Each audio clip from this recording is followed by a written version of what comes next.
I remember trying to force myself to sleep, just lying there, my eyes shut, and sleep wouldn't come. So I had no choice but to lay there and just wait for sleep to arrive. All of this was happening 3 years after I'd moved away from my home city, Nottingham, to London, which is where I am now. There I was thinking, I've left home and I'm now becoming who I was supposed to be. But that Friday, as I sat alone, I'll be honest with you, I wasn't so sure that things were going as planned. Let's go right back to the beginning. It's Friday night. I'm lying in bed and I've run out of things to watch. And I don't mean I've scrolled Netflix for 20 minutes and I've given up. I mean, I've actually run out of things to watch. I've watched everything that I'm permitted to watch and there's nothing else to watch. What do I mean by permitted? Well, if you watched my last video, you will know that I can't just flick on anything random to watch. That's because it's Sabbath, which basically means from Friday sunset to Saturday sunset, I rest. That's supposed to be sacred time with God. And most weeks, that's exactly what it is. But this particular Friday, I'd absolutely run out of things to do. And for the first time in a long time, sacred time felt like just empty time. I remember trying to force myself to sleep, just lying there, my eyes shut, and sleep wouldn't come. Because sleep's one of those things that doesn't work like that. The more you chase it, the further it goes away. So I had no choice but to lay there and just wait for sleep to arrive. All of this was happening 3 years after I'd moved away from my home city, Nottingham, to London, which is where I am now.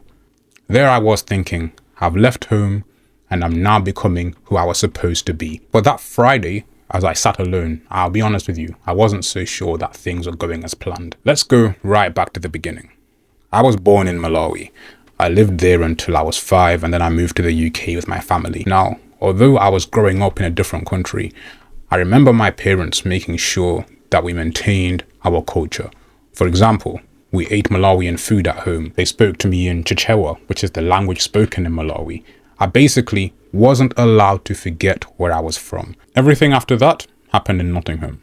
Primary school, secondary school, GCSEs, A-levels, and even university. At that time, most people left their parents' house when they went away for university. But I stayed at home. And the main reason was I thought it was a better decision for me spiritually. I wasn't very spiritually strong at the time, so leaving home at that time would probably not have ended well. For example, let's say I was being peer pressured to do some dodgy things. What I should have said was, I'm not going to participate in this activity because I don't believe in it. But instead, what I would say is, I'm not going to do this because my parents won't let me. So rather than saying, I simply don't want to go, I'd use my parents as an excuse. Fast forward now to the time I finished uni. I had just finished studying physics, and then I went on to do research at the same uni. My research was about improving the consistency of MRI brain scan data. It's very useful work, but it's a very small field, and so there are a very small pool of jobs which you can actually get once you finish studying this. Which brings me on to my move to London. When it came to coming to London, I wasn't chasing London specifically. I was simply chasing a job that would actually fit with the years which I'd spent studying and training for. I would have been happy to get a job anywhere. I wasn't about to narrow down my choices further by being picky about the postcode. And the offer came in actually before I'd finished studying. And I was more relieved more than anything. I was relieved that I'd actually got a job in my field rather than being excited about moving to London. I really couldn't care less about where it was. I was just happy to be here. I'd heard so many stories about people who'd finished uni and then struggled to find work for months. So that's how I ended up leaving the only city I'd properly lived in. Not because I was running away from Nottingham, but because it was my job that led me there. While I was still at Nottingham, I watched lecturers go on strike more times than I can count. There was something about pay and pensions. I don't fully understand the details.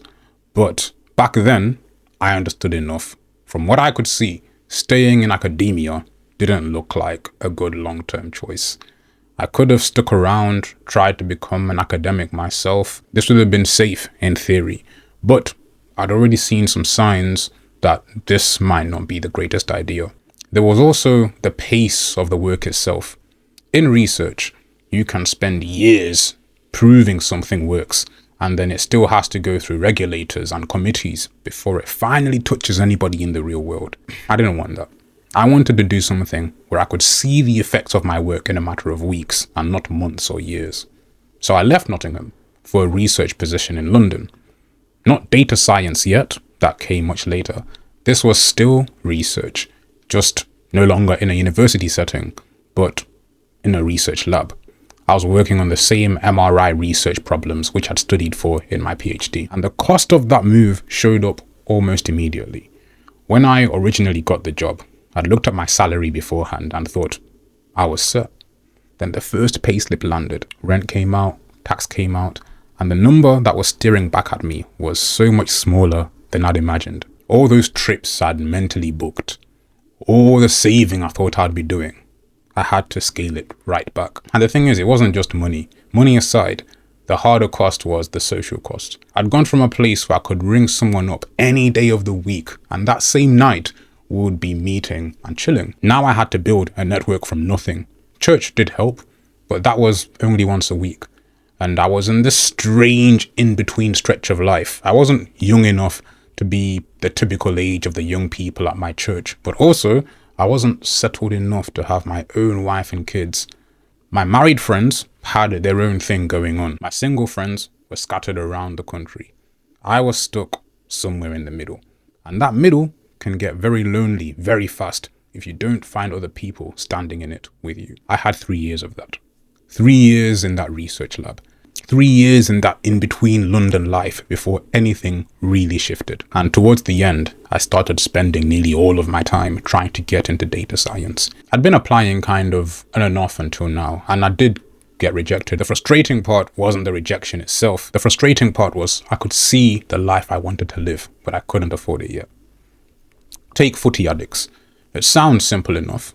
You turn up, you play football, you meet people, except you have to pay to book the game, and then you have to pay to get there. I live in an area of London called Teddington, and there are barely any football games hosted here. So I have to drive to Croydon or Streatham just to find a game. These places are about an hour away. Do that every week on a research salary, and you feel every single penny of it. Go-karting, same story. Something that looked like an easy way to build friendships until you add up how much it actually costs to keep going regularly. So I knew what I needed to do to have a social life, but I didn't have the budget to do it consistently. But then when the data science offer finally came through, it wasn't just a better job, it was access. Suddenly the games I couldn't justify going to, I could book them. The karting sessions which I talked myself out of, I could now go. It sounds almost embarrassingly simple when I say it, but that's genuinely what changed. My income unlocked a new life, and it went further than football. I'd been avoiding anything serious relationship-wise too, because I knew that if I got into something, it was heading to marriage. That's just how I approached dating. But on a research salary, building towards marriage and a family felt like years away. So I wasn't exactly putting myself out there. But once the new role came in, things started to shift. I started actually taking the initiative to find someone to build a life with, because for the first time, I felt like I could afford to try. Now, I know how that sounds. I'm not saying money should be a barrier to love. Actually, scratch that. Yeah, I'm saying that. This isn't a Disney film. This is real life. If you want to date with any intention, you need resources behind you. I didn't have those resources until data science gave them to me. Looking back, none of it moved in a straight line. Malawi to Nottingham, Nottingham to a research lab in London. 3 lonely years before data science finally opened things up. It wasn't some grand plan which I'd mapped out in advance.